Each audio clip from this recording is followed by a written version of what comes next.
Okay, I think with that, Akila, can I pass it over to you to get us started? Hey, Abby. Oh my goodness. Am I looking frozen on anyone's screen right now? Perfectly fine to me. Okay, all right. Well, everyone's a little frozen in mine, which means I'm hoping I don't have a delay in feed. Just let me know if you're not hearing me. Welcome everyone. My name is Akila Bannister, and I am the current chair of the Climate Solutions Accelerator board. And I'm gonna kick things off and Abby, you can proceed through the slides. So this is kind of like our agenda, not kind of, it is our agenda. So we're kicking things off at 6 o'clock now. At 6:05, we're gonna have member representative roll call, and then followed by the annual report by Abby, and also our treasurer, Janet, is gonna go through finances, and then we'll have program updates by the staff of the accelerator. And at 7 o'clock, you guys are gonna be introduced to the new board slate, and then you'll be able to vote on us and say, yay, you trust us for this upcoming year. And then 7:20, we'll have some announcements, and then we'll bid you guys farewell at 7:30. All right, so just some, they call it meeting norms here. Mute if you're not speaking. That will help with the noise, even though we keep hearing the chiming coming in as people are joining. So anyone who's now coming in, welcome. My name is Akila. I'm board chair for the accelerator. Use the chat to let us know if you have any questions. Use the video if possible, unless you're moving around, and then rename if you haven't put your name in.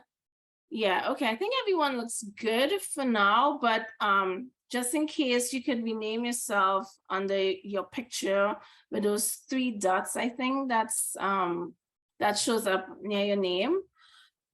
All right, and so it's 6:03 now. Abby, do you want me to stick with the 6:05 start time? Because I'm kind of going fast in the slides. I think we've got a quorum here, so I think we can go ahead and proceed. All right, perfect. So we're gonna do the roll call. So if there are any, we're going to pass the mic around, and anyone who's representing a member organization tonight, I'll call your name. Wait, Abby, do you want me to call everyone's name, or just have the representatives just say who they are? Yep, member org representatives, we'd like you to say a hello out loud. Those of you who are here as guests or community members, please introduce yourselves via the chat. But we do want to give a moment for our member organizations to be recognized. And also, since they were the ones who will be voting on our board slate later, we just need to know who is here and who the official voting representative is. So yeah, Akila, if you want to go through that list. Some of you, we know you are here because you RSVP'd and said you are the voting representative. Some of you may have registered later. And so we'll invite you, if we don't have you on the list, to let us know that you are here on behalf of an organization. All right, so I have Calvin Eaton from 540 West Main. Calvin, are you here? I don't think I saw him come in yet. Okay, Patty Sunwoo from Body Mind Float Center. Hey everyone, I'm here. All right, Sarah Mittiger from Citizens Climate Lobby, Rochester. And also, Sarah and Patty are actually board members as well. So I just wanted to say that. Andrea Lister from Cornell Cooperative Extension of Monroe County. Hello, everybody. Nice to be here. Andrea Lister from, did I make a mistake there? Oh, I'm so sorry. Joe DeFiore from City Roots Community Land Trust. Think I saw Joe come in yet. Okay. Andrea Lister from Cornell Cooperative Extension of Monroe County. Yep, I'm here. Okay. I'm so sorry. I'm like losing my way in this list. Joy Lassese from First Universalist. Yes, I'm here, Joy Lassesi. Lassese, okay, thank you. Mhm. Robert Putney from Impact Earth. Here yet, I don't think.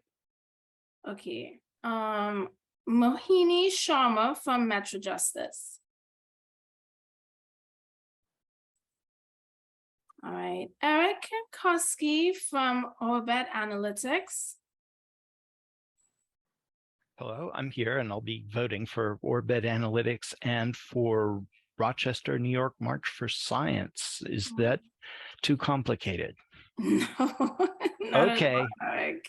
Okay. Everybody Nice feel hearing your okay about voice. Eric gets 2 votes? Everybody okay with that? Sounds dangerous. Yeah. All right. Kevin Graham from Pathstone. Kevin, I Okay. saw you. Yep. You want to say hi? He's here. Okay. Bill Ross from Riker. Hey, everybody. Good to be here. Hi, Bill. Thank you. So I also represent Mountain Rise United Church of Christ. We're also a member, Okay, perfect. but I only get 1 vote. Okay. Paul Kane from Spiritus Christi Church. Hi, I'm here. All right, perfect. Hi, Paul. Victor Sanchez from Reconnect Rochester, and also he's a board member with the Accelerator. Hi, everyone. Hi, Victor. Sarah Stockwell from Genesee County Chamber of Commerce, and also a board member. Hi, everybody. Hi, Sarah. So that's all that I have on the list. Abby, for those who Daryl, are you voting on behalf of Sierra Club? I think. I guess I am. I wasn't aware of a vote, but I'm here. Okay, and Also, Margie Pete, I'll be voting for Rectricity. thank you, Margie. And Sarah just put this in the chat, but I'll be voting for Citizens Climate Lobby, not Sarah. Okay, perfect. Alan Blair here. I'll be voting for Color Bright and Green. Thank you, Ellen. My Okay. name's Christina Cruson. I thought I'd registered, but maybe I didn't. I'll be voting for MK Gandhi Institute for Nonviolence. Thank you, Christine. Did we miss anybody else? No, I think Abby and Stephen Godioso from Webster Presbyterian Church. No, no longer from Webster Presbyterian Church. I'm at Third Church. Okay. And I'm also a member of the Webster Color Webster Green community. And we are super glad to have you here. I don't think any of those organizations are a member. So, so if your organization is not a member, you don't get to vote, but we're still super grateful that you took the time to be here. Okay. All right. So is that it, Abby? And just the rest of you, if you would introduce yourselves via the chat, you can tell us why you decided to come, even if you're not representing an organization. Again, we're really grateful, that you taking the time to be here with us tonight. And staff and board Voting as an organization. I don't know what the deal here is. So Eric, are you here representing Metro Justice or a different organization? Or are you here just as a citizen? How do I find where I am? I guess I'm here. I'm glad. Hello? Yeah. We hear you. We hear you. Okay. And Okay. So staff and board will introduce themselves later. And I think this is where I take over. that okay, Akila? Excellent. Yes. Thank you, All right. Abby.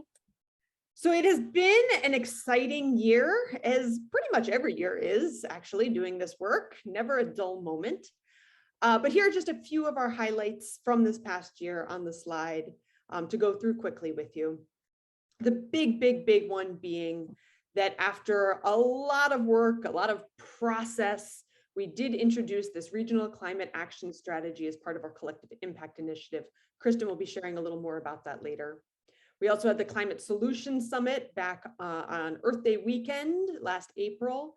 And thank you very much to everyone who participated in that. I know a lot of you were part of that event. And mark your calendars for Earth Day this coming year, Earth Day weekend, because we are doing it again and we have some very exciting plans, I think. The AMP campaign publicly launched just a year ago, like 2 days, a year and 2 days ago or so. And we just celebrated our 1-year anniversary.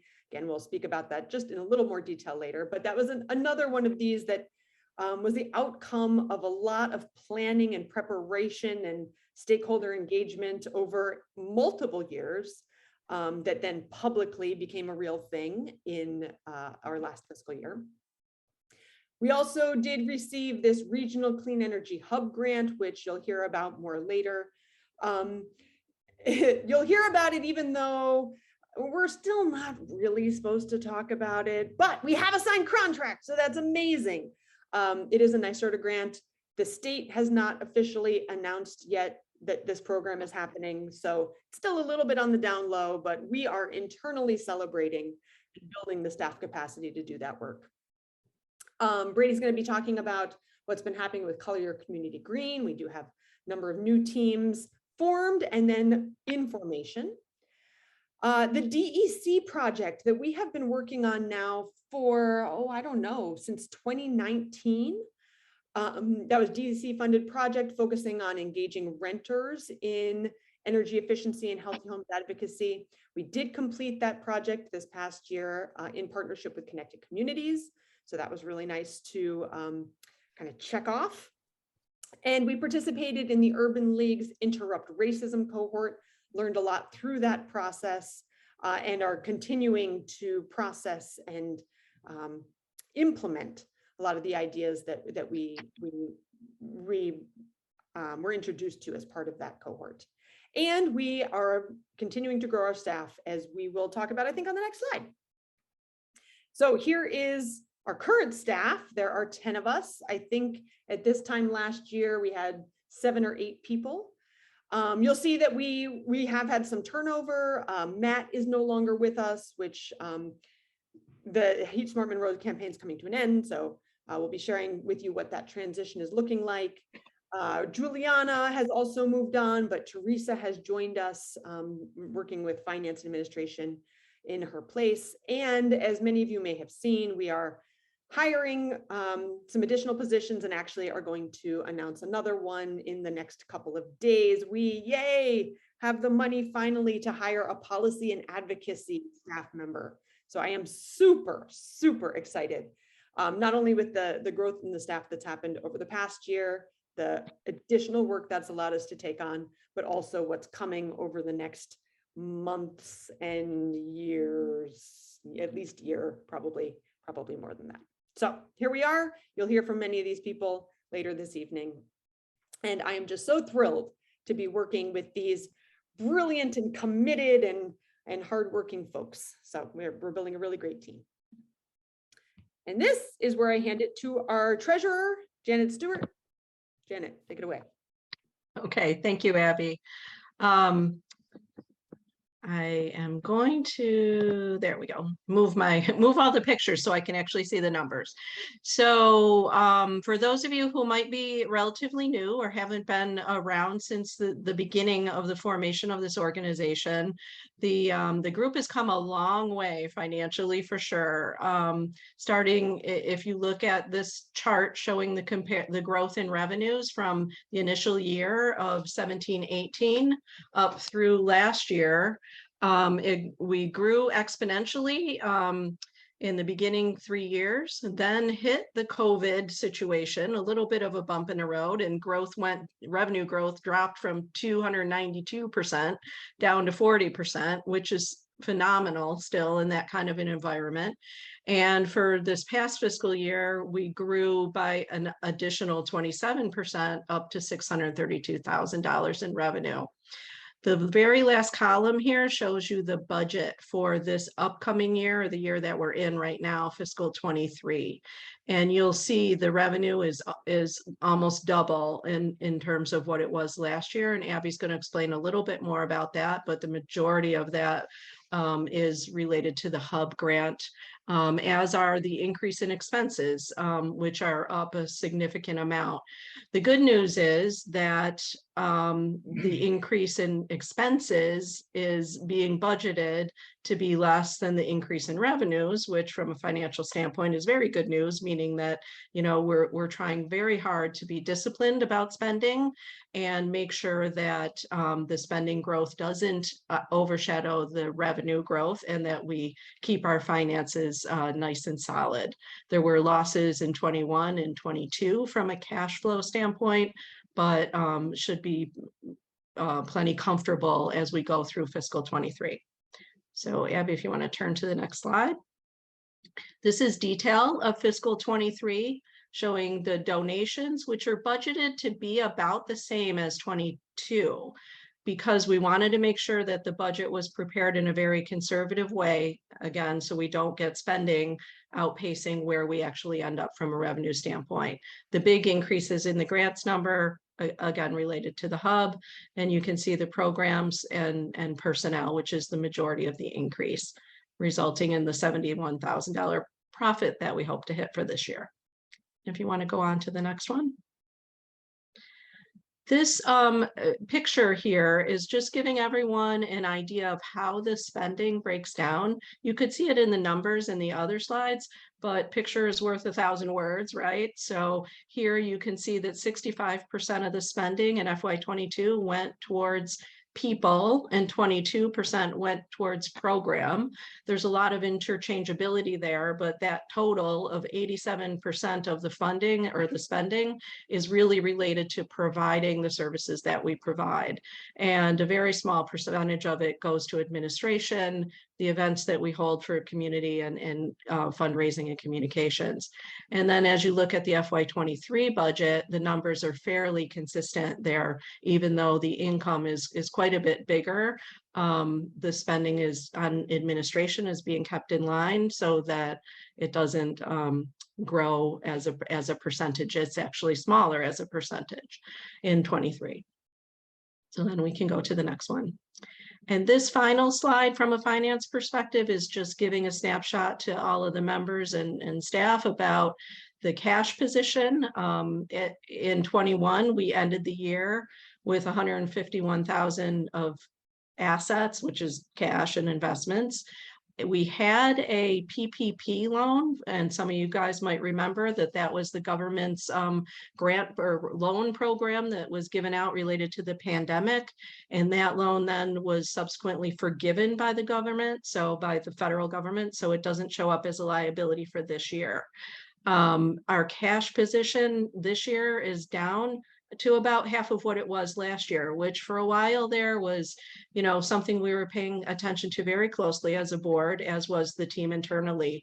Now with the HUB grant money coming in, we're, you know, seeing that should be less of a focus, but continual keeping an eye on it so that we're sure that we don't run into any kind of cash problems.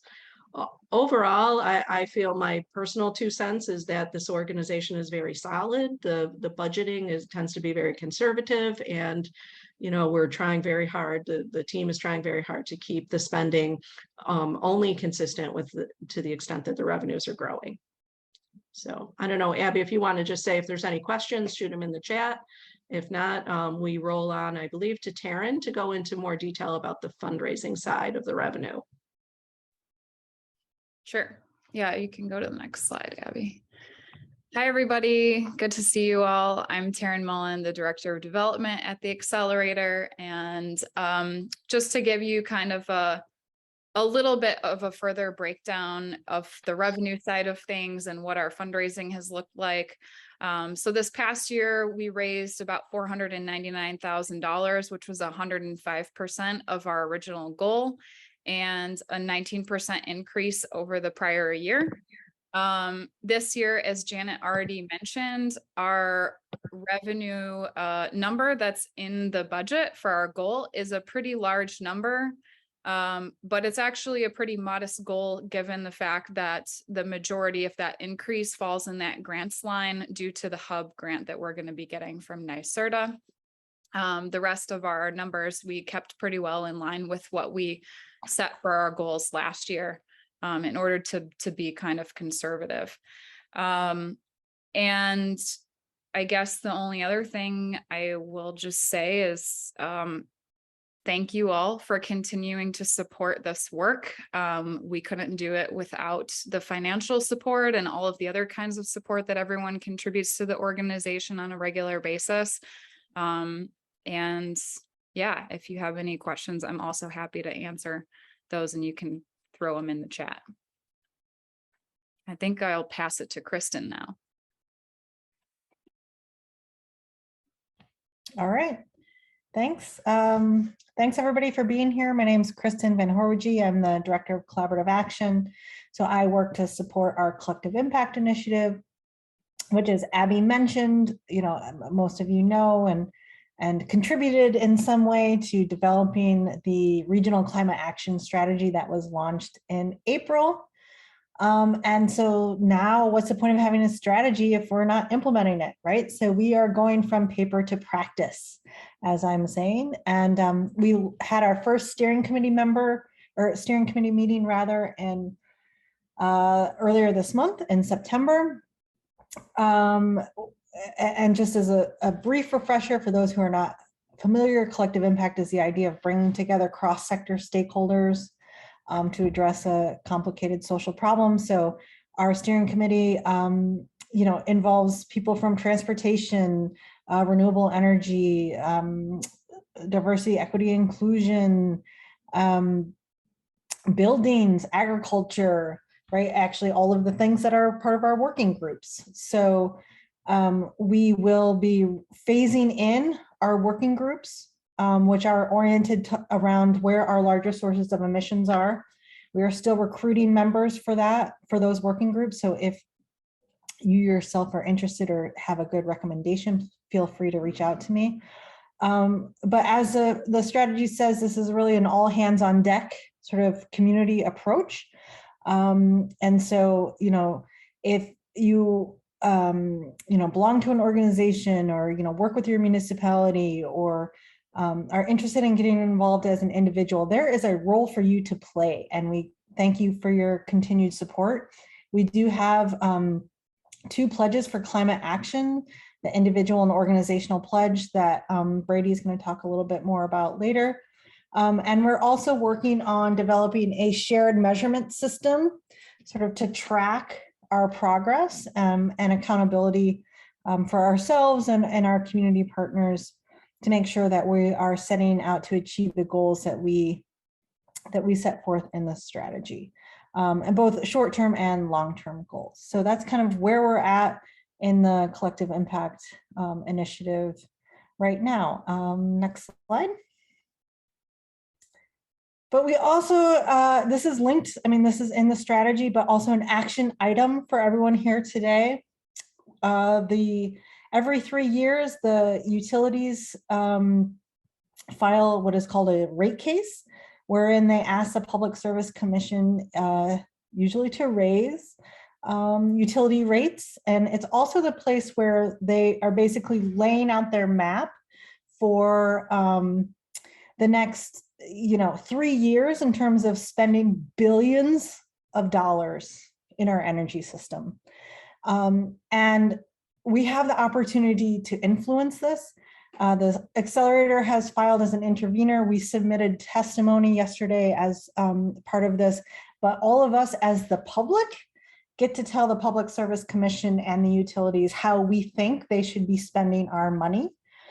And so the second set of virtual statement hearings are tomorrow at 1 and 5. There is also one, thank you, Taryn, for putting that link in the chat.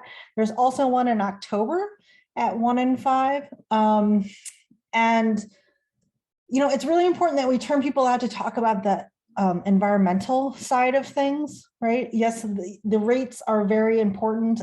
There are a lot of organizations and individuals talking about how abhorrent the rate increase is. Governor Hochul has talked about how horrible it is.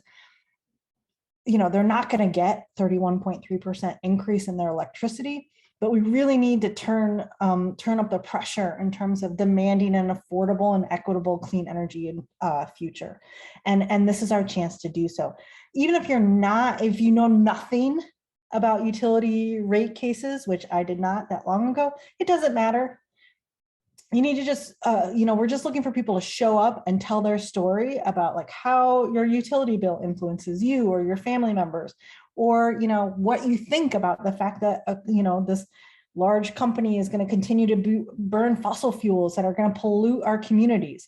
And luckily we have some talking points that Taryn put in the chat to help guide your statement. But it's really about like showing up and telling your story and sort of, you know, pleading the case for the fact that the utilities need to take a leadership role in advancing our clean energy future. So we hope to see you there. And if you have any questions or you want to get into the nitty-gritty of rate cases, I'm happy to answer your questions. Thank you.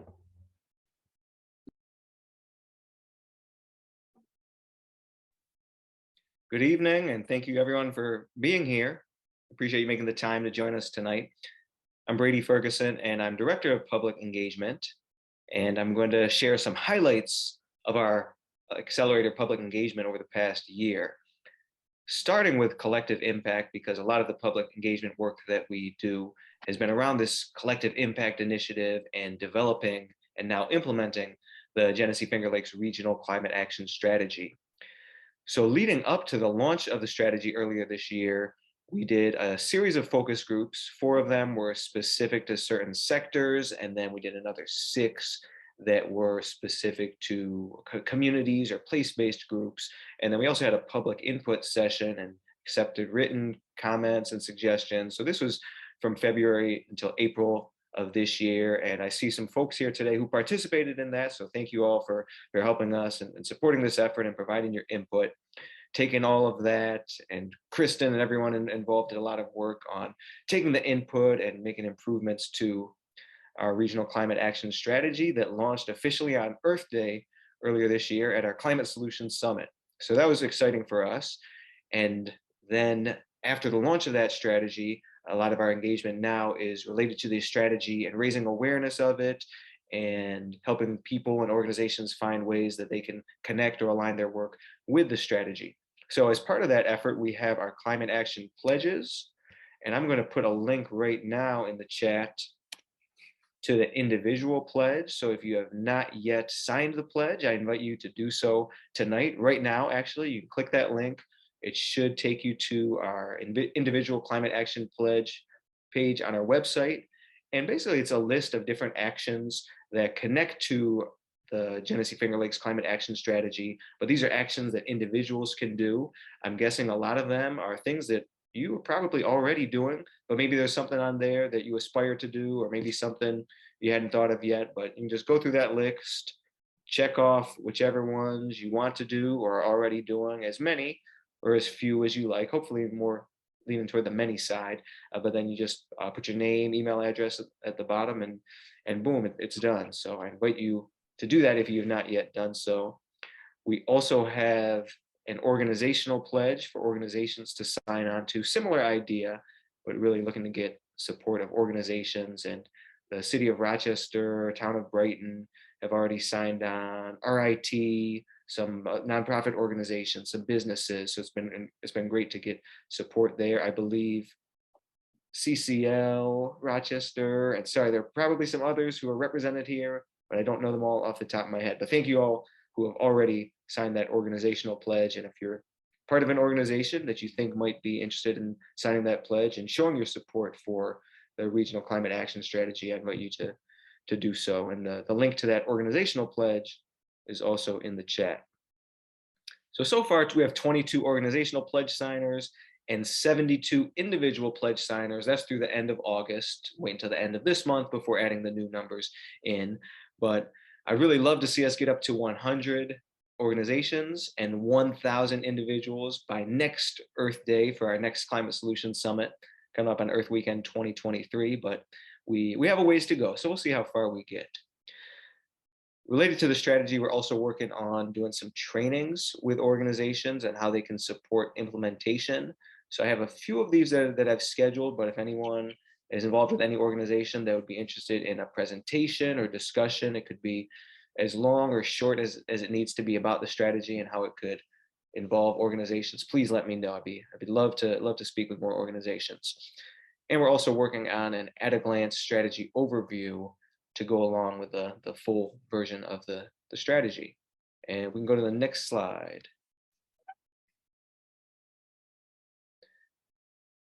Now, our Color Your Community Green teams are doing a lot of great work, and through this initiative, we've been able to engage with a lot of people in our region. So I want to share some highlights from Color Your Community Green over the past year. Brighton, of course, is the model, the first team, Color Brighton Green, but there've been teams active in Pittsford, Penfield, Fairport, Irondequoit, and Henrietta for over a year now. But in the past year, we added new teams in Webster. I saw Steve here, and also a team in Rush just launched last month. We have a team in Richmond in Ontario County, the town of Richmond, but their name is Earth Care. And this team is a team that's already been active for years, but they joined our Color Your Community Green network, so that was great.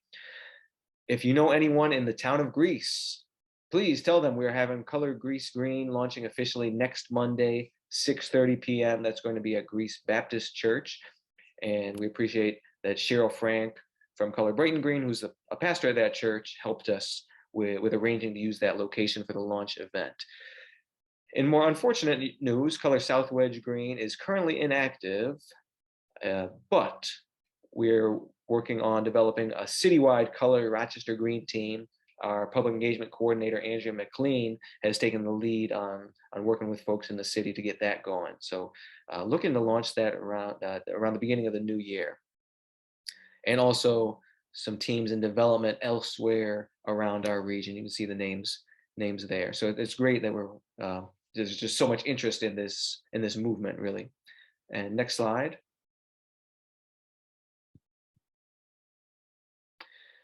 And just want to mention a few achievements and some of the activities that our Color Your Community Green teams have been working on this year. I can't take any credit for them myself, but I just want to highlight what the different volunteers have been doing. And there's a lot more than this, but this is all I could fit on the slide here. But starting with the Monroe County Climate Action Plan and advocacy around that, especially pushing for composting.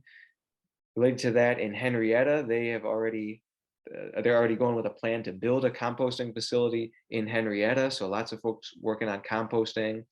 There are pretty much every team working on either clean energy communities or climate smart communities, working together with their municipality on that.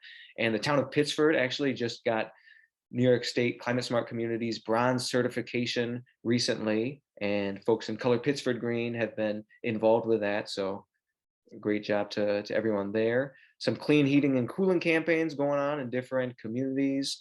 Healthy Yards Monroe County, all over the county, there are people working on that and raising awareness of how to have a healthier yard and support pollinators and decrease pesticide use. So good stuff there. Some invasive species education events, some removal events with what's it called? Garlic mustard and other invasive species. And we also are having a Color Your Community Green retreat, bringing all the people from all the different teams together coming up in November. And next slide. Also want to mention the sister initiative, Color Your School Green. And there's been a lot of work around school sustainability plans. A big thank you goes to Anna Sorosaletti, who is an outgoing board member for the Accelerator, also just graduated high school, just started college, but she's been deeply involved with Color Your School Green and building a guide to creating a school or school district sustainability plan. So she's really gets a lot of credit for her work on that. But also have to mention the folks in Fairport have been working on the school sustainability plans also. And of course, I got to thank Katie Rigg for her efforts on this, supporting Anna in Penfield, but also now working to get a regular Color Your School Green network meeting and just making regular time for people interested in climate action at the school or school district level to come together and talk and figure out what's working, what's not working, and see how everyone can do more through that collaboration and connecting. We are going to have the first meeting on Zoom Thursday, October 13th. 7 to 8:30 p.m. So if anyone is interested in that or knows someone who might be interested, whether they're a student, parent, teacher, administrator, anyone who feels like they're a stakeholder in any school or school district, are welcome to attend. Let me know. And also want to mention, with this initiative, we're trying to work in parallel with Rochester Youth Climate Leaders because they're doing great work as well. Next slide. And just to mention a few other public engagement projects we have going on, continuing to do tabling and community outreach. So far this year, we have attended 22 different events in 6 different counties, and still have more events coming up this week and into next month as well. But it's been great going out and talking to people all around our region. We do need volunteers still to help with our tabling, as well as canvassing other outreach. Looking for more volunteers to help with recruiting other volunteers and creating a stronger system for retaining volunteers. And we could use people to be involved with our public engagement committee. So anyone interested or anyone who knows someone who might be interested, please let me know. I'd be happy to talk to them. And then a few more projects in development. The Climate Liaisons project is related to public engagement, but related to policy as well. And that's something that we started working on earlier this year, and still kind of in a holding pattern with that one right now. But our idea is building strong relationships with elected officials, starting with officials at the New York State level and the New York State legislature, and having people who work as liaisons to further the building of those relationships.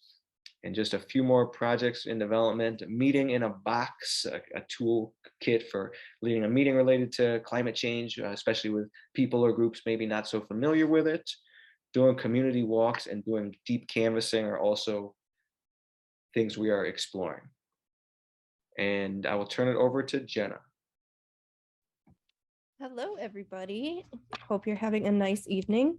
My name is Jenna Lawson. I am the Clean Energy Hub Director of the Finger Lakes region, which is an amazing thing to be able to say. As Abby mentioned, and it was covered in the finance portion, this is definitely taking over a huge amount in both allocating and requiring resources from the accelerator. It's come out of years of collaboration between NYSERDA and community organizations about what an energy hub, a single point of access that takes human design, elements of human design, and turns it into something truly beautiful. So let's start with the functions of what the hub is supposed to do. So I kind of break it into 3 different things in my mind. The first, to increase awareness, access, and consumer uptake of clean energy technology, and then building local capacity to engage with community members about that. And then kind of the center advocacy piece of increasing public participation in clean energy planning and increasing partnerships with a wide range of organizations to advance scalable activities, things like district geothermal, community solar, etc.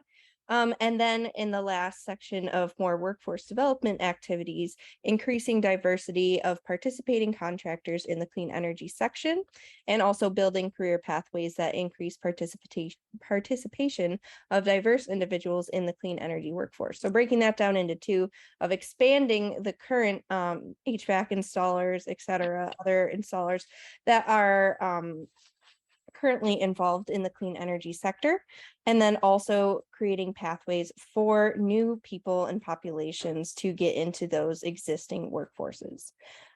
So I will also mention, and I just put a link in the chat here, 40% of this work is meant to target what NYSERDA calls disadvantaged communities, which I just put a map into the chat, which shows you those geo-eligible regions. It also includes things like Native American reservations and other communities that are defined as hard to reach. So thinking about rural communities, of course, Native American reserves, etc. Let's go to the next slide. So what you'll see in the coming weeks and months is that the first year of initiating this hub is meant to be a combination of exploring, kind of doing landscape analysis and understanding the energy in the landscape as it currently exists in clean energy, while also building to connect partners, setting our targets, and figuring out how to operationalize something that is meant to be a no wrong door service to people. So one of the first steps to doing that is to integrate with other programs like the Collective Impact Working Groups, AMPS, and other branding. So I really think of the Energy Hub as a smaller umbrella underneath the Collective Impact large umbrella, as well as the number of partnerships that are involved in doing this work. So we have 7 official subcontractors under the Energy Hub grant itself, which includes Connected Communities, Ibero American Action League, Urban League, City Roots Community Land Trust, Causeway of Community Partners, Pathstone, and Renew. So my first steps, of course, will be bringing them on and creating subcontract agreements. We also need to hire additional staff, which is that second link that you'll see. We are currently looking to hire 2 energy advisors. If anyone is familiar with what Matt Corona, who bless him, has left us for Connecticut and is still on part-time right now, to kind of work within that capacity, but also build, as we will be working with community engagement subcontractors to help roll out our community messaging and engagement and planning. With that, we need to figure out how to replace or succeed Heat Smart Monroe as it exists and make it grow to do more things that we want to do, for example, solar. And then create that local co-design process and get those subcontracts executed. Then as a, then the final kind of landscape analyses things are the regional asset and barriers, regional assessment and barriers analysis, which kind of shows where the energy is, who's currently getting reimbursed by NYSERDA for installing these projects, how can we move in the workforce development and just general community engagement and create an equitable engagement plan. And the final step would be to institute community campaigns that are meant to further our work, things that could include having a single point of establishing common metrics, things like a mobile hub and other assets that could be useful to the community in the first 4 years of this grant. So right now it is a 4-year grant. It renews at the end of each year, and we definitely have plans for it to extend beyond that. But I am 2 months in the role, having the time of my life, and looking forward to getting to connect with all of the member organizations about what the hub is going to do. So now I will pass it on to my good friend and colleague, Andre. Thank you, Jenna. Can you hear me all right, everyone? Good, got some nods. Okay, so my name is Andre. I am also one of the new kids. Jen and I started on the same day. So the thing that I'm mostly working on right now is well, let's back up a little bit. One of the reasons that I'm here is to kind of help create a system to help organizations take action on climate. And so I have a couple different programs that I'm working on that are specific ways that I can, that hopefully we can help. One of them is the course, which here it says Climate Solutions for Organizations course. The name is to be determined. I've flirted with a couple other names. We're still working it out. We really want something snappier. So if you have ideas, chat me. But basically what it is a course that would walk a group of organizations, a cohort of organizations, through a sort of 1-year process of developing a sort of mini climate action plan. It wouldn't be a full-fledged climate action plan, which would, have all the things you would need in there, but it would be enough to get them from the point of, we know that we should do something about climate, but we really don't have a sense of how exactly or what exactly to do, to we have a solid plan in place of what are our steps, how are we going to address this, what are our goals, things like that. And so we're hoping to launch that at the beginning of next year in January and have it go until about November. And I'm hoping to have the application for that launched in the next few weeks. The idea is that we would be able to then invite people to apply and be able to put together a cohort of organizations that is diverse enough that we have lots of different ideas in the room, but is similar enough in the place that they are, which is all sort of in that spot where they know they should do something, but haven't figured out what to do yet. So please do keep that in mind if you represent an organization, or if you know other organizations that might be interested in something like that. We will keep you informed as materials and stuff for that become available.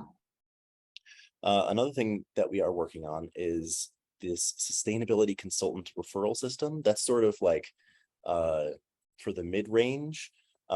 This course is for people who, organizations who, again, they know they should do something, but they don't know what to do yet.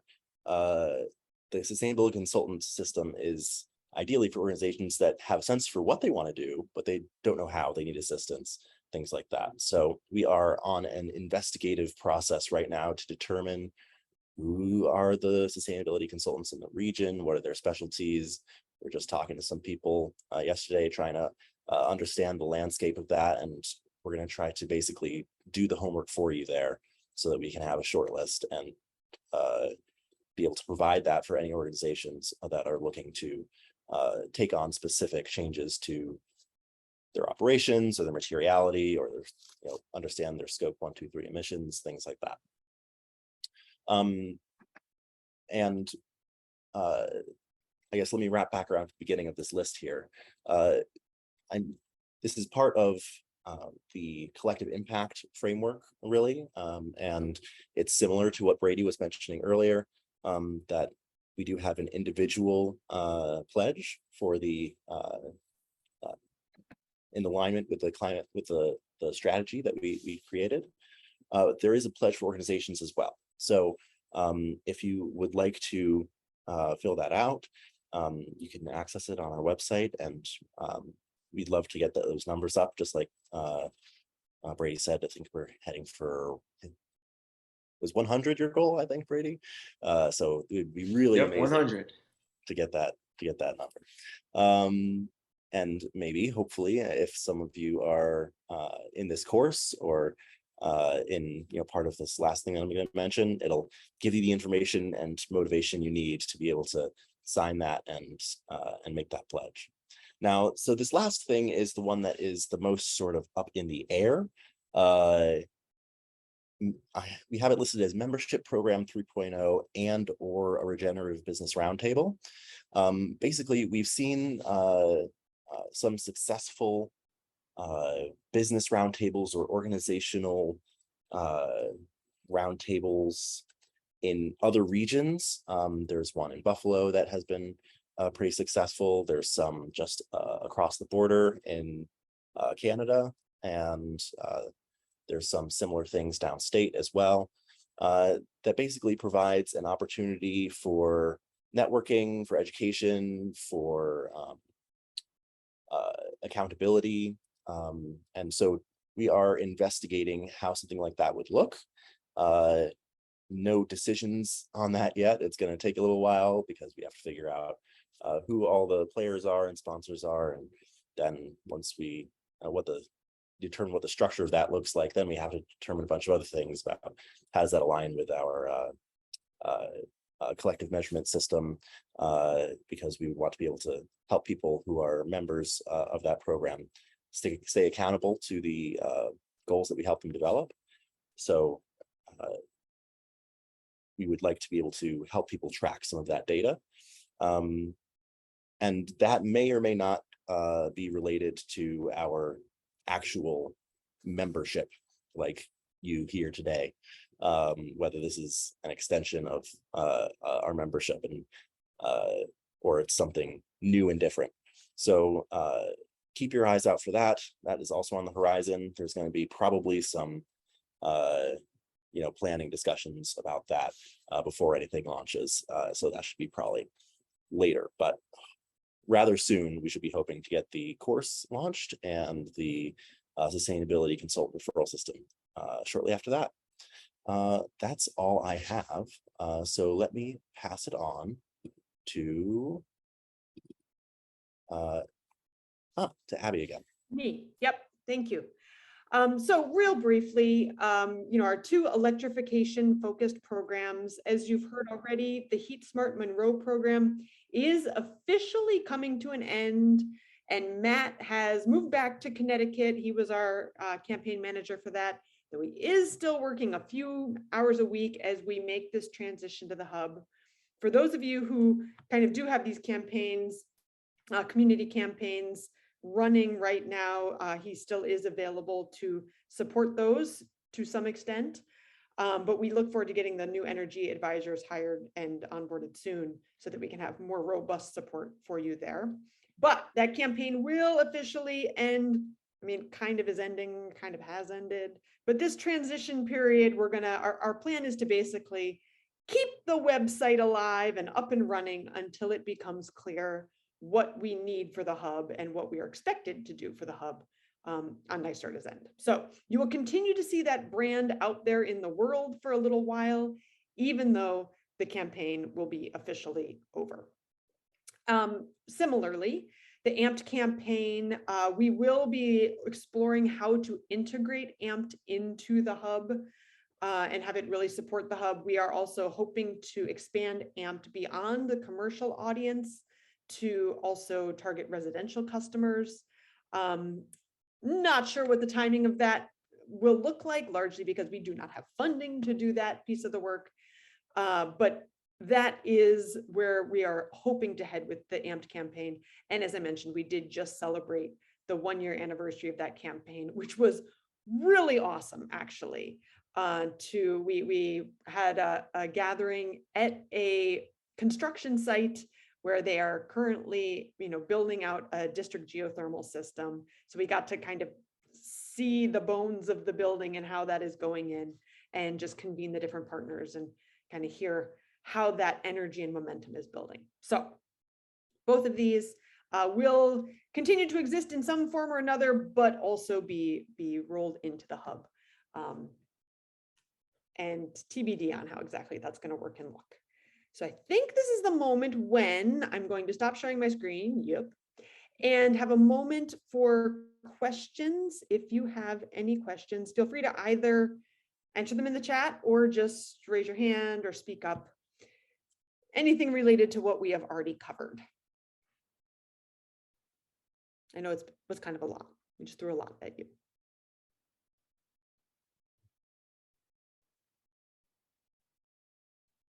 Don't be shy.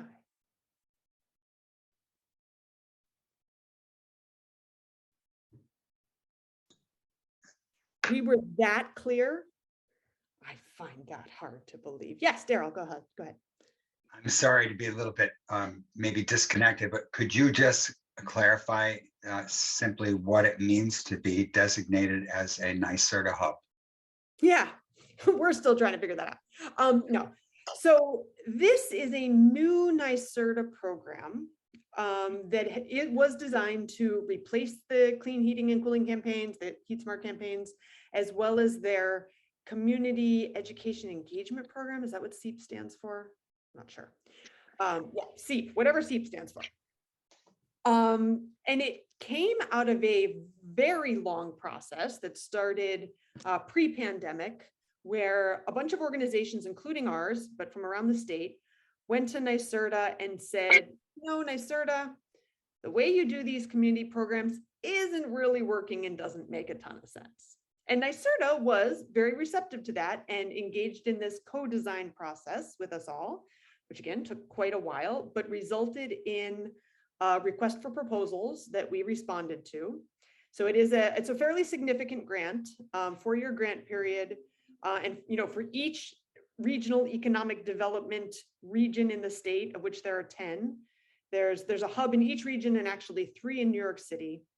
And they are all intended to be collaborative efforts that get the various stakeholders on board and moving in the same direction. So it aligns quite well with the collective impact work that we were already engaged in, but in a kind of more direct service sort of way. So how do we help customers who want to take advantage of clean energy programs and or get engaged in the clean energy workforce find their way to doing so and help them navigate this really overly complex system of programs that exists and hopefully streamline those systems. So the goals of the hub are quite ambitious. We are thrilled to have been selected to lead our region's hub.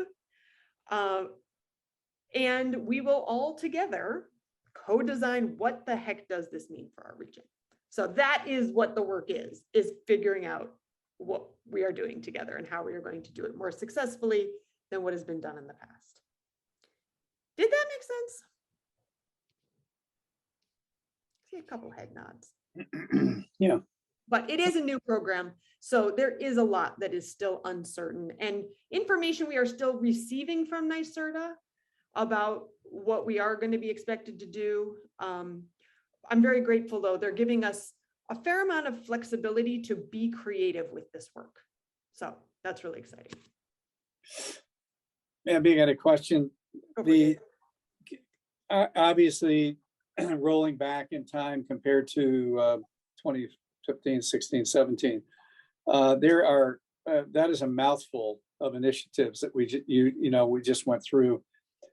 One of the things that at another time might be interesting, I'd be interested to know, is how we prioritize and how we split our time. In other words, if we've got, I'll make this number up, 30 initiatives or 30 focus areas or 20 or whatever, what percentage of time is being shifted into each one of those? In other words, we're spending 50% of our time on this, we're spending 10%, spending 5%. It's a lot of things going on, but you can't spread yourself so thin that that you're watering yourself down. So where are we spending the bulk of our time? Could be a little chart that you do in the future. This is where we're spending most of our time, but not for now. We don't need to kind of guesstimate what it is, but it would be interesting to see where we spend most of our time, where the staff spends most of their time, and what's the key priorities right now. Number 1 is this, number 2 is this, number 3 is that. Just for another time. I sincerely hope we never have 30 separate initiatives that we are juggling, but I have a feeling that Kristen is going to say exactly what I would say in response to this. So go ahead, Kristen. Yeah, so point well taken, Dave. I think the idea is that with this regional climate action strategy, that we need to start thinking of this as like the North Star orienting our work, and that everything that we do is really sort of like this moving that initiative forward. And so Abby is really good at saying like how much staff time is doing towards what sort of thing, which I will not even pretend to want to ever try to estimate, but really thinking about how we are mutually reinforcing activities amongst the community in order to advance the goals and activities in the strategy forward. So rather than thinking of them as separate initiatives, thinking of them as like, too bad we don't have the collective impact arrows thing right now to illustrate, but like thinking about how we're really like each of this is a little piece of the puzzle of moving that strategy forward. Abby, is that what you thought I was going to say? Close. I thought you were going to say about the big umbrella of the right. And so thinking about collective impact as like a form of organizing, right, rather than a program or an initiative, right? And so as this sort of like, as Abby said, like this big umbrella I guess this is totally cliche, with the little point being like the strategy. right? And then how we're subsuming all of the other things that we do, both in terms of this method of organizing and also the strategy. Is that what you were? Yeah. And one of our big projects for this coming year, which I think was very briefly mentioned on one of the slides, is that integrating all these programs is a key objective of ours coming up. So how does the hub fit with the Collective Impact Initiative? How does this work that Andre's doing fit? Of course, AMPT is going to be part of the hub. And so it's kind of nested systems that ultimately, I think in our minds, this probably is not clear from the public's view, is all one initiative at the end of the day. So how staff time is allocated to that, happy to have another conversation about that at a different time. But we are exactly on schedule to move to our board election process. So unless anybody is dying to ask another question right now, good, let's do it. So here come the slides again. In theory.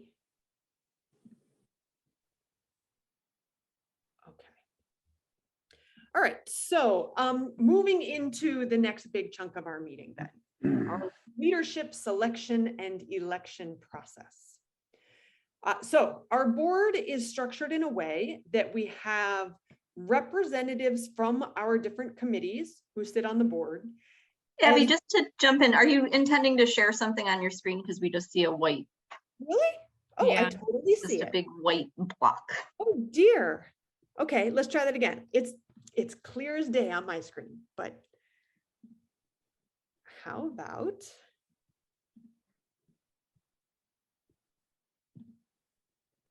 do you see that? Yep.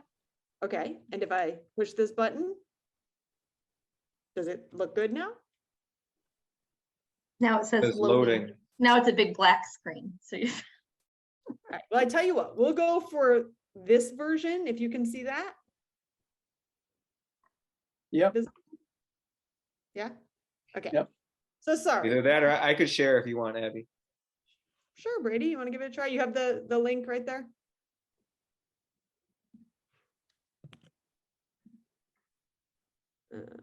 Sorry for the technical difficulties.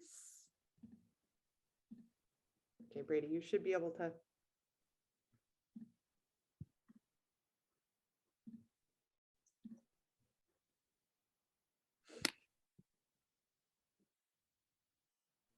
How's that look? That looks good. All right, well, for whatever reason, Zoom likes Brady's computer better. Okay, so again, as I was saying, our board is made up of both representatives from our committees and teams, as well as at-large representatives from the community. So at any point, any time, any of you here, anyone is welcome to nominate someone to our board. The governance committee is responsible for vetting those nominations and then brings them to the board for the approval of the slate, which is then brought to our member organizations for a vote. And all of you who are here as representatives of member organizations should have received an email with bios and introductions on who's on the slate. I think someone is also going to share that in the chat. I'm pretty sure someone is keyed up to do that. So anyone else who wants to review those is certainly welcome to do so. What else? There was something else I was going to mention about that specifically, but since I can't remember what it was, I'll keep going. After we vote in the board slate, then the board will elect the executive committee. So that president, vice president, secretary, and treasurer. I will pause briefly to see if there are questions just about that piece of the process. Oh, I know what it was that I was going to say. Okay, so as many of you know, those who are here representing member organizations, our membership program is officially on pause right now. So what we are considering to be our members are the members who were members before we put it on pause. And the reason it was put on pause was back when we had a staff transition, which provided this opportunity to rethink what it is that we're offering to organizations. So now that Andre is in this role, as he talked to you about, we are figuring out how to best either restructure our membership program or morph it into something that serves the community in a better way. But in terms of who is voting here today, thank you to all of those of you who, were members and are kind of members in limbo at this point. So, and we appreciate your patience as we do make this transition. It has taken longer than we had hoped it would because of funding, but now we have the money, yay. All right, any questions about that? Okay, then Brady, if you would, next slide, please. Okay. So again, slate of nominees was presented to our member organizations. Any of you here, whether you are voting or not, will have an opportunity to ask questions, voice concerns, propose amendments to the slate. We do need a quorum to take that vote, which is at least 10% of our members, which we do have here today. I believe we had 69 member organizations, somewhere in that ballpark, when our membership program was put on pause. So we have more than the 7 people here who we would need to make up that quorum. Once concerns and questions have been addressed, we will ask those of you who are representing member organizations to just vote via the chat, yes, no, or abstain. All we need is a simple yes, no majority on the slate. That vote will be recorded. And then at our next board meeting, those new board members will take office. And we're gonna actually, in just a moment here, give each of the board members who's present, which isn't quite everyone, an opportunity to just introduce themselves and tell you a little bit about why they want to be serving on our board. So next slide, please, Brady. Here is our list of board nominees. And so this is the time when we'll have each of those board members who's here just say hi and talk to us for a moment. Akila, why don't you go ahead and go first?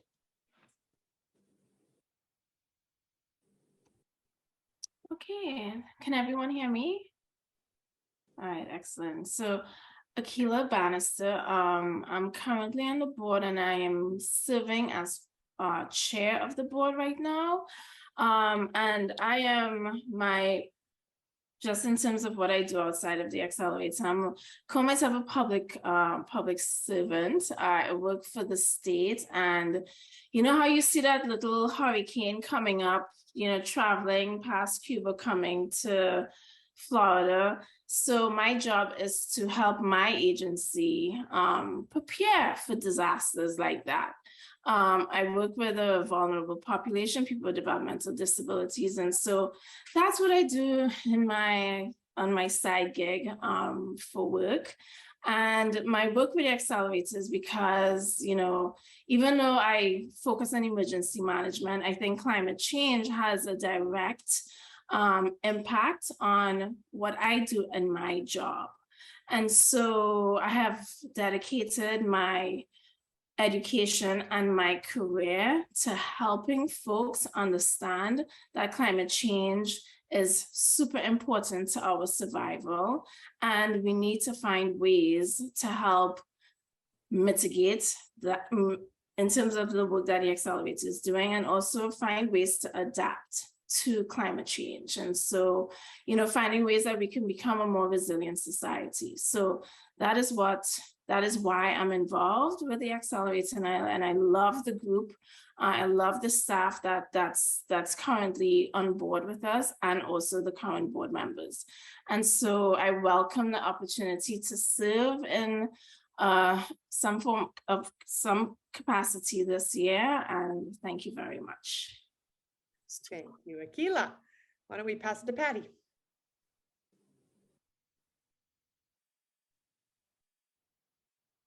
Who was here? Patty? Hi, everybody. I'm Patty Sunwoo. Happy to see all of you here. I'm a resident of the city of Rochester. I'm a mom of a School of the Arts student. I'm a musician with the Rochester Philharmonic Orchestra. I play the violin. And I'm also the owner and operator of a local small business and member organization of the Accelerator Body Mind Float Center, which is a spa on Park Ave. And I guess time is flying because this is now already now my 3rd year serving on the board of the Accelerator. And I have sat on and will continue to work for the governance and development committees. And I guess I just want to say that, you know, this incredibly fast pace of both climate change and the development of climate solutions is just daunting, to say the least. And I take great comfort in the Accelerator community. I'm incredibly proud of this organization's excellence and values, and also its resilience it's shown over the past couple of tough years. And I'm really looking forward to moving forward and growing together in what's looking like an action-packed year. Thank you, Patty. Janet? So, hi everyone, again, Janet Stewart. I think I can reiterate what Akila and Patty have said about loving to be involved in the work of the Accelerator and in the work of all of the member organizations, because the fact that there's so many people showing up to this meeting to hear what this business or this organization is doing is phenomenal. Also super impressed by the team and their dedication and knowledge on so many different topics. From my standpoint, I just think that now is the time. We need to be doing something. I'm proud of what's happening in the Rochester community.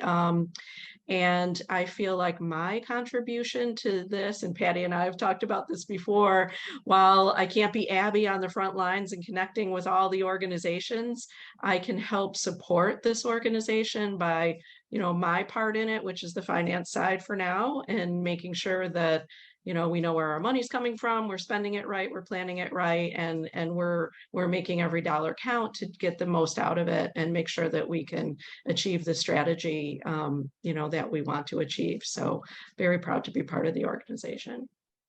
And I'm retired just recently from Constellation Brands, where I was the Senior Vice President of Taxation and have been a CPA public accounting for years. So been doing finance my whole life and continuing to do it as I start to turn the chapter into some more interesting, exciting, and more well-rounded things. So thank you. Thanks, Janet. Sarah? Mitika. Okay. Hi, I'm Sarah Mitika. I've been on the board for a couple years now. I lost track of how long, and I've been involved forever and ever, which is why it's hard to keep track. So, you know, just grateful for this opportunity to continue staying connected with the Accelerator and just, you know, seeing the just incredible growth over the past few years. The other part of my climate work is with Citizens Climate Lobby. So I'm a state coordinator for New York and also co-lead with Katie, our local chapter. And that focuses on the federal level. So I just love working with the Accelerator as a way to connect at the local level and be part of our local movement, which is really awesome. So thank you. Thanks, Sarah. Victor. Hi, everyone. Victor Sanchez. I am a design and construction project manager with the University of Rochester. I believe I joined the board back in 2019, right before the pandemic hit. And I have been co-chairing the Climate Justice and Anti-Racism Committee for the last couple of years. I also serve on the board of Reconnect Rochester and City Woods Community Land Trust, which are member organizations. So I'm really focused on figuring out how to bring all the work that these different organizations do together in the work of climate change and in climate justice. And I have really enjoyed my time serving on the board and working with everyone involved, and look forward to serving another year. Thank you, Victor. Sarah Stockwell. Hi, I am Sarah Stockwell. I am the Accounting and HR Director at the Genesee County Chamber of Commerce. I live in Genesee County, and I got involved with the accelerator about a year ago now. And I really enjoy it because I get to see what Rochester is doing and try and bring that out into the rural areas and say, what can we do to try and mimic basically what's going on in the larger cities, because we're always a little bit behind. Thanks, Sarah. So the next two on the list, Val Liu and Shannon Ely. I don't think Shannon's here. I know Val is not here because she just had a baby like today. So she wasn't able to join us, reasonably so.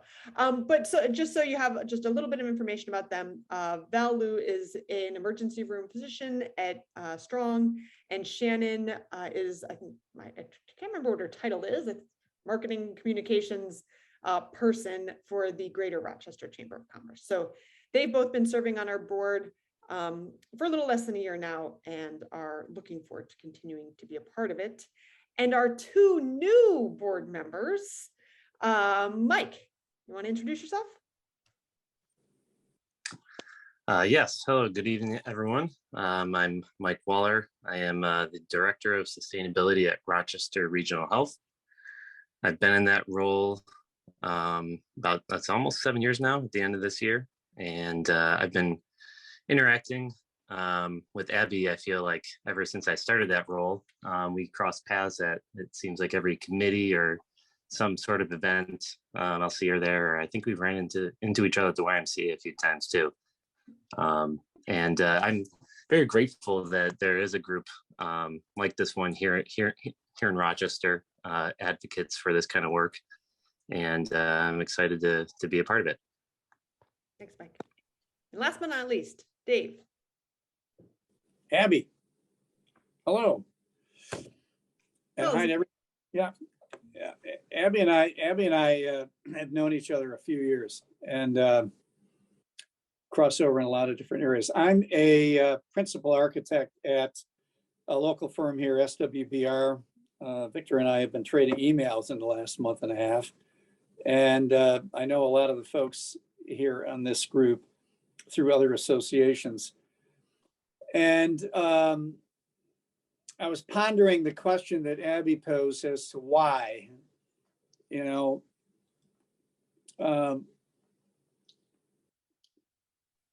Sinek wants us to always know why. What's our why?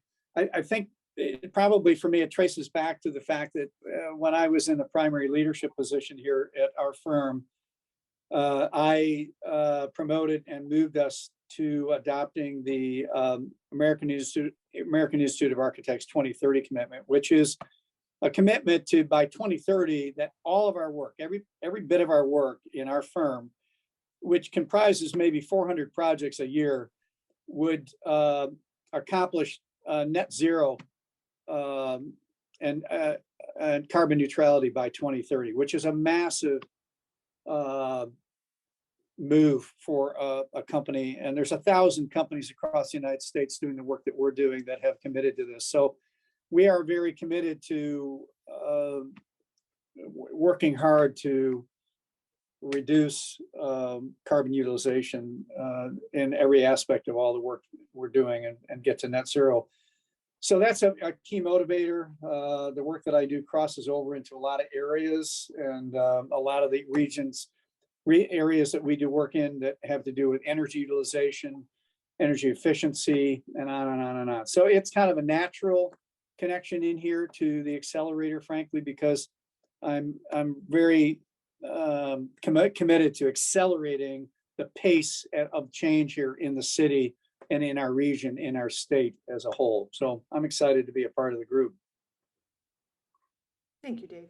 All right, so this is the moment of, if you have questions, concerns that you want to raise, please do so.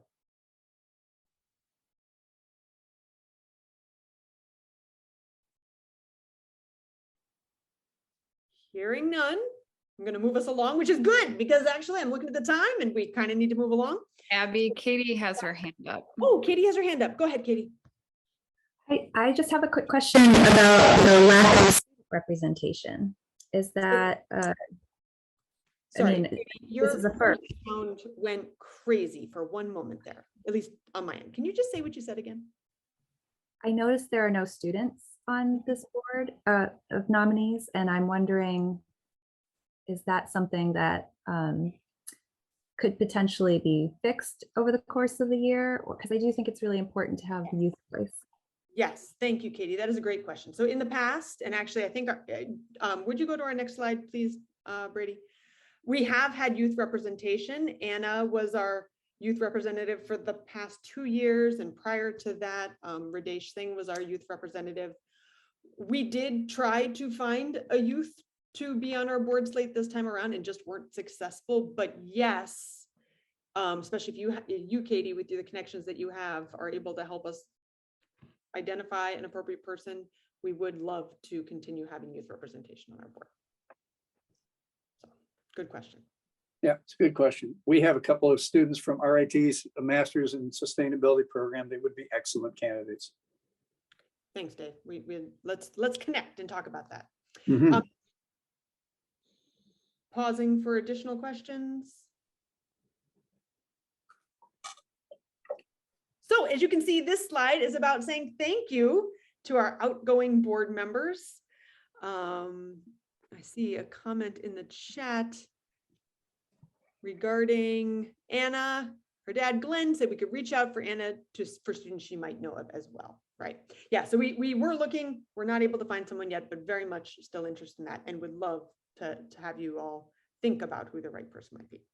So Linda, our dear Linda is with us. Linda has been with our organization literally since day one, before day one, and has just, led us to glory, was our board chair for a few years there, has stepped back, but we're not going to let her completely go away. We're going to keep her roped in to the greatest extent possible because she is such an asset to our organization. But anyone who doesn't know Linda, you should meet Linda because she's fantastic. And please just, any opportunity you have, thank her for her service to this organization over many, many, many, many years. Yes, we love Linda.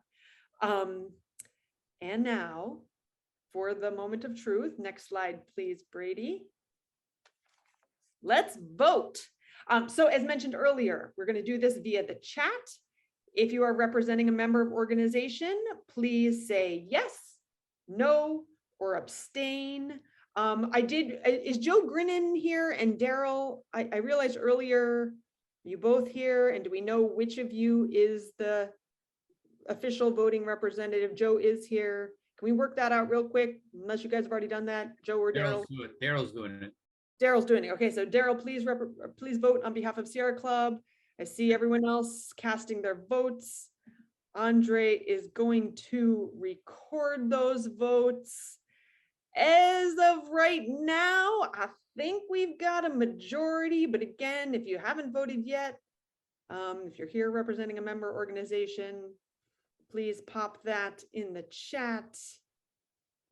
I think I'm going to just call it at this point, though. Thank you all. All right, keep casting your votes if you haven't yet, but looks like we have a new board. Yay, new board. So thank you all for your willingness to serve on our board. I know it's not always like the most fun job. Really, being staff is way more fun. The board gets to do some kind of tedious work. So we are super grateful for their service and dedication to this organization. Next slide, please, Brady. All right, this is our final few minutes here. And really, we only have a few minutes left. So for those of you, I'm gonna stop sharing my screen in just a minute here, but if you have some climate-focused announcements that you would like to briefly share, we would love to hear about them. So whether it's an event you have coming up, some kind of initiative you're working on, plans for this coming year, please do share that. Oh, and I can't stop sharing the screen because it's Brady. So Brady, would you stop sharing the screen, please, so we can see each other's faces? If you want to just raise your hand and again, briefly share what exciting news you have that you want to tell us about. And I know that a lot of you are doing really interesting things, so don't be shy.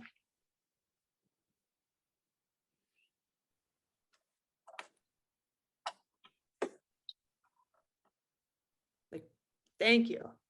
Stephen, go ahead.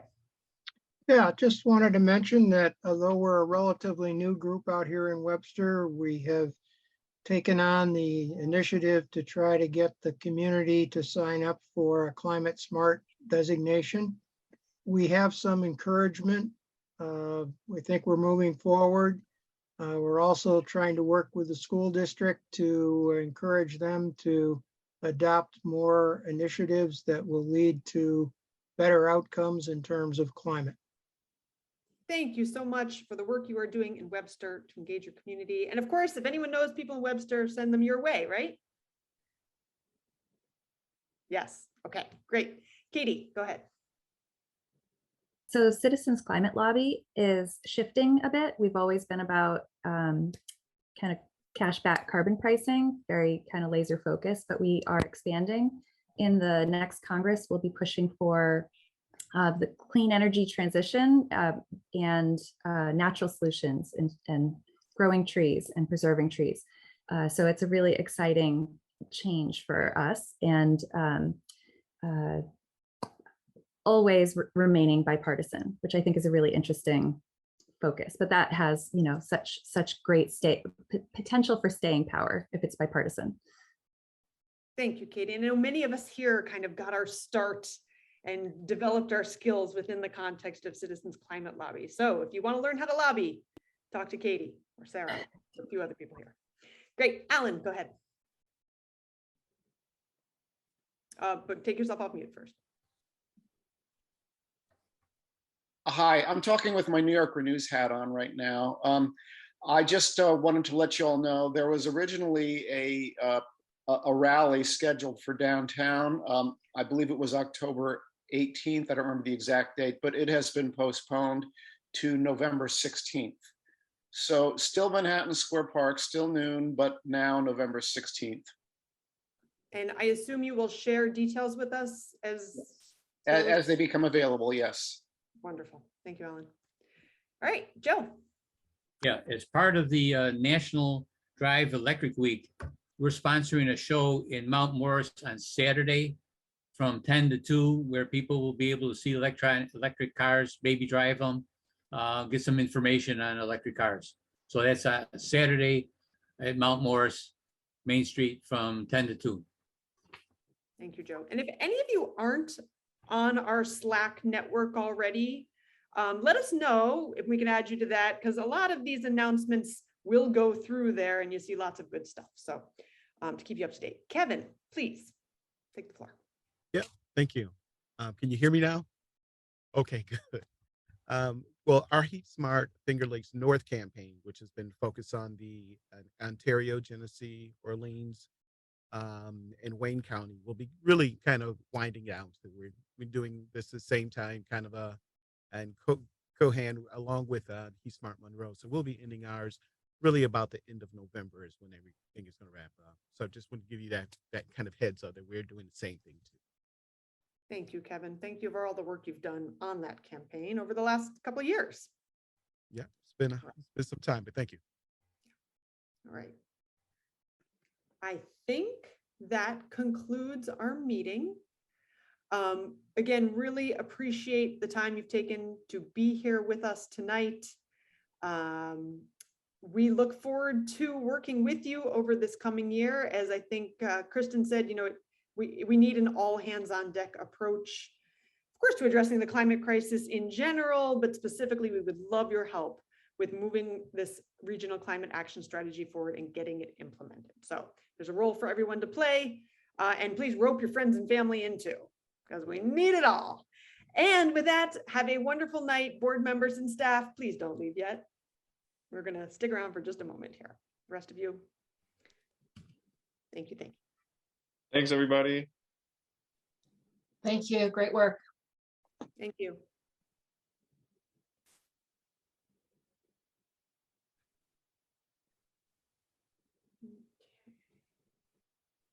All right. Few more people just signing off here. Eric must have stepped away from his screen. There he goes. Okay. I think this is it. I think this is us. Keila.